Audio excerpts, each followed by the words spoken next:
My family lived in Wexford town, stopped travelling and settled down.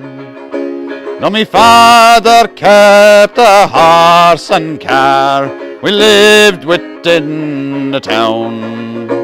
Oh, the people there misunderstood, oh, they did not know our way. So with horse and car back on the road, I began my travelling day.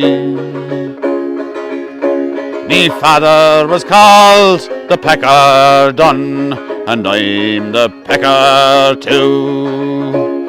Although I oft times felt his fist, oh, he taught me all he knew. I know I'll never be as good, and yet I feel no shame for the other things me father taught. I am proud to bear his name.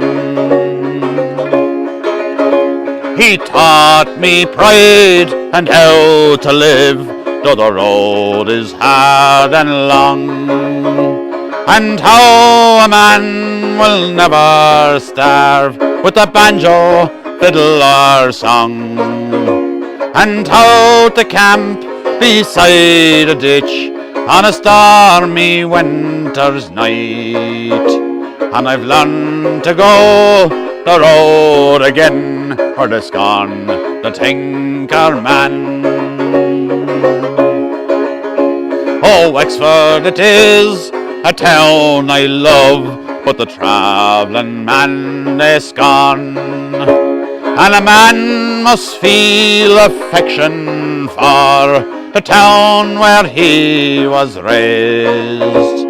I know someday that I'll go back when me travelling days are done, and the people then will start to wonder what's happened to the Pecker Dun.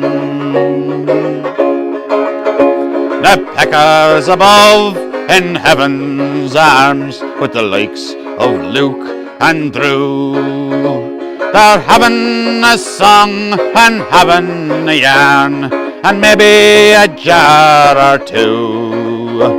I hope someday that when I go, that I'll end up there too, and the people then will start to wonder what's happened old Stephen Dunn.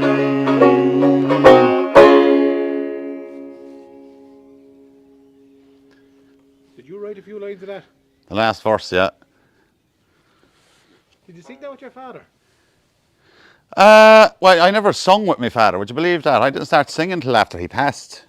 Yeah. I used to always just be playing. I used to always just play the banjo or play the fiddle, and I didn't think I could sing, like, you know. But I was busking up in Galway one day then, and this lad was walking down past me, a fellow with red hair, and he started smiling mad, you know. And I was playing this banjo, and he said to me, "Jesus, what kind of a machine is that you're playing?" He said, "Is that a Windsor 7?" And I said, "Jesus, it is." I said to myself, "This fella knows what he's looking at here, you know." And he said, "You might come up to the pub up the road here later on this evening." He said, "We're playing a couple of songs." So I went up, and with himself and 2 or 3 other lads was inside, and they sounded exactly the same as the Dubliners.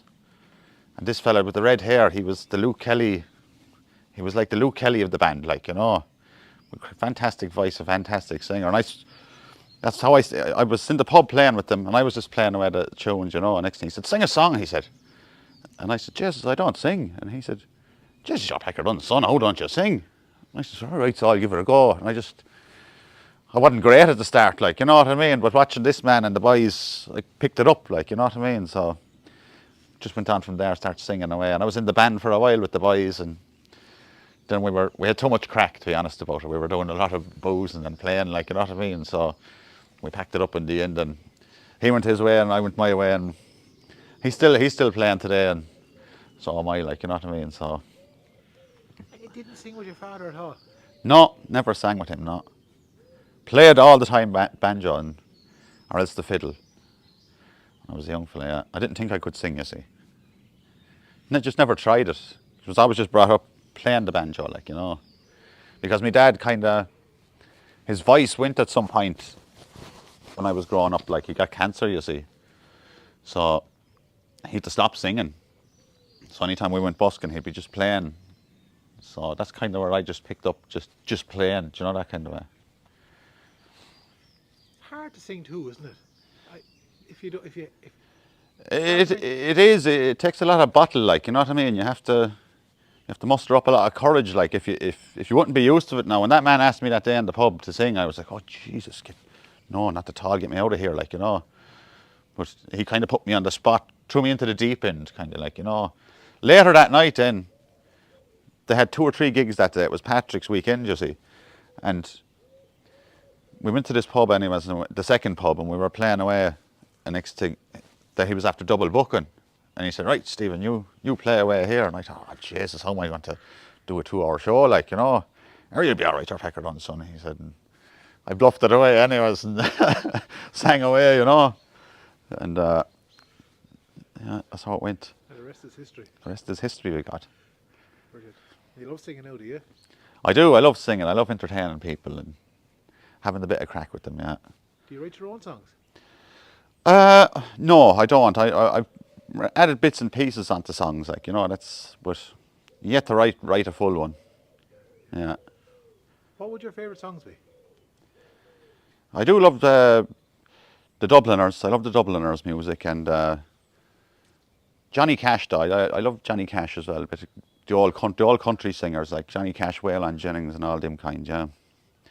But the Dubliners and Christy Moore and all the old Irish artists too, like, you know, they'd be my favourites. And what attracts you to a song?